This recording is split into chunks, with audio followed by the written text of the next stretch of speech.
How to open a door to the unconscious.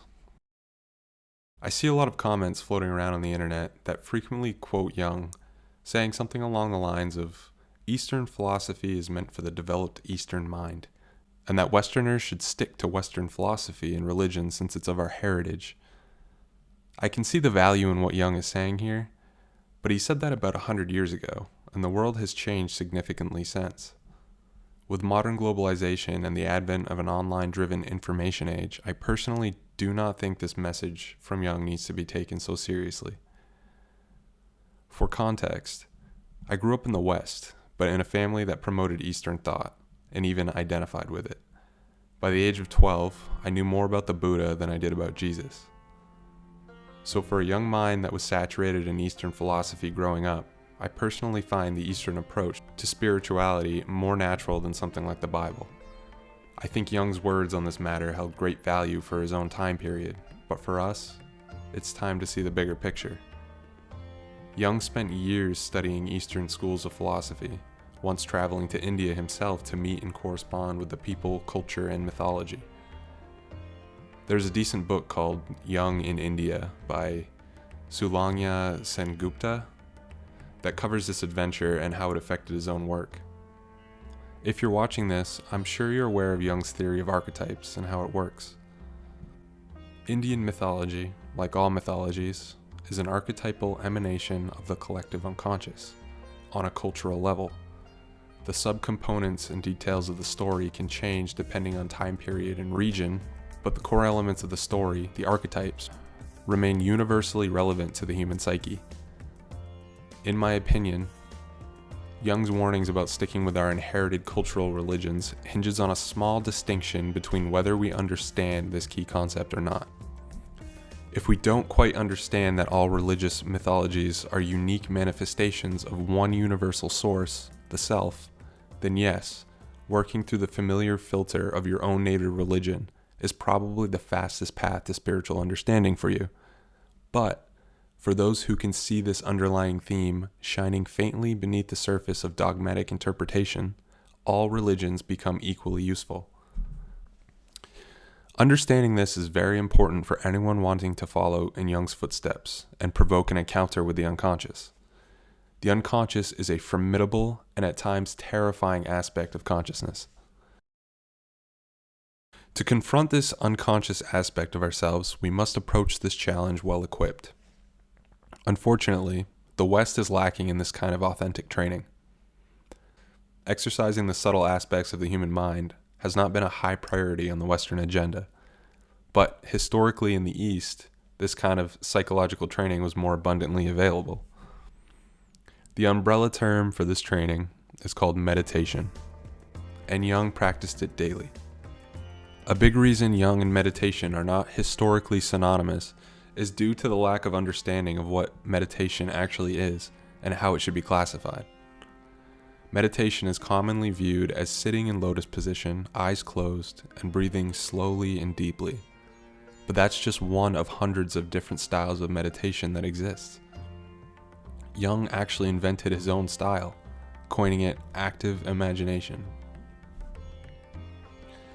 According to Dr. Shana Shapiro, the Western academic definition of meditation is this: meditation refers to a family of techniques which have in common a conscious attempt to focus attention in a non-analytical way and attempt not to dwell on discursive, ruminating thoughts. Effortless concentration, if you're in a hurry. Although many Eastern schools might prefer to tweak or remove aspects of this definition, for our purposes it will do. Let's break down what she is saying here. First off, meditation refers to a family of techniques. Like we said earlier, this is very important to note. Sometimes when we think of meditation, we have an image in our minds of what it looks like to us. Lotus position, back straight, eyes closed. In reality, this is a very large family of varying techniques. Additionally, we could be meditating at any moment.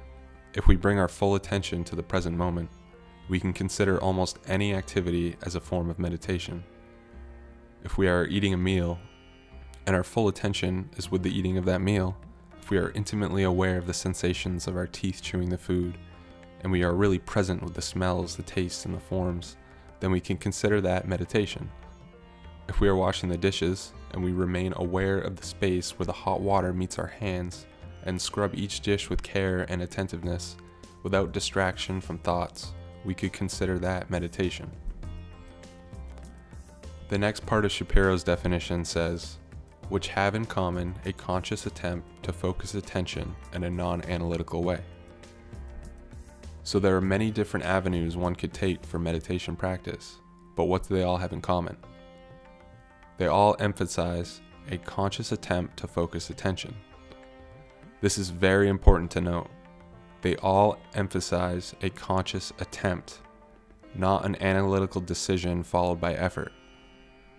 We are making a conscious choice to allow our attention to rest on a focal point, non-analytically. And the natural byproduct of this is the falling away of all other distracting stimuli. When something does distract you, simply make the choice to bring your attention back to the focal point. This conscious choice should not be confused with conscious effort, which is liable to produce more thoughts. When we make the conscious choice to stay with our breathing, for example, all effort should stop, since our breath is not something we need to do or think about in order for it to happen. We simply let the body breathe and observe quietly.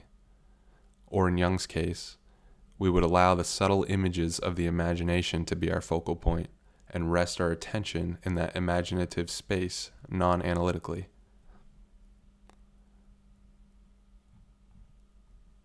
The last part of Dr. Shapiro's definition closes with this, and then attempt not to dwell on discursive, ruminating thoughts. This is the reason for having a focal point for our attention in the first place. It's our home base during meditation, the returning point from those recurring thoughts and images. We need to have an open, accepting, non-reactive relationship with our focal point, where there are no thoughts about it, just the simple experiencing of it. When thoughts do arise and borrow our attention, we are taken away from this simple experience, and thus taken away from ourselves. This is specifically important when attempting active meditation techniques. The space within the psyche where we find our imagination is extremely subtle at first. The slightest thought can hijack our attention and totally eclipse our current progress. Our only job at that point should be to recognize that our attention has been stolen and gently return it to the focal point without judgment. Repeating this practice for days, weeks, months will cause a notable change in our ability to remain focused in the present moment, or on more subtle parts of the psyche. That's really the only difference between Jung's style of meditation and the traditional Eastern styles. While the East prefers to emphasize putting our attention on a body part or breath, or in some cases an empty mind or the self, Jung's meditation is geared toward allowing our attention to rest softly on the mental images that bubble up from the unconscious. According to Jung, the unconscious expresses itself to the ego in the form of images, narratives, and characters. Our dreams at night serve the same purpose, but active imagination offers us a way to provoke such an encounter, rather than passively hope for it during sleep.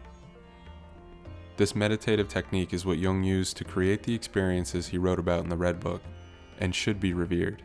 He may not have invented it.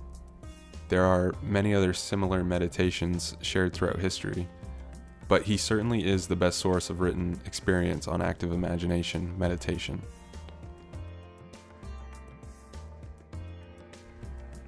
Like any style of meditation, to have any success with active imagination, we must first retrain our attention.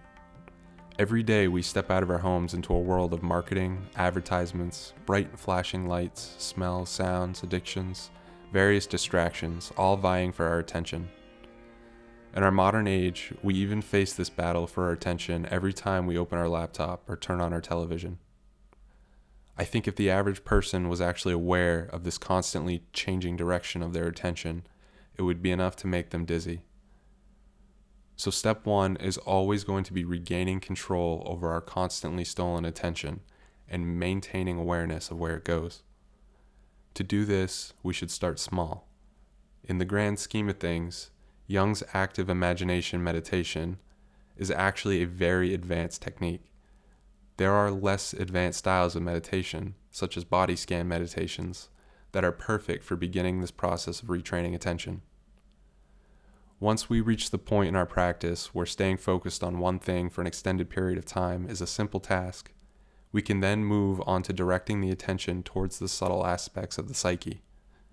If done authentically, this process can be the first step in cracking open the door to the unconscious.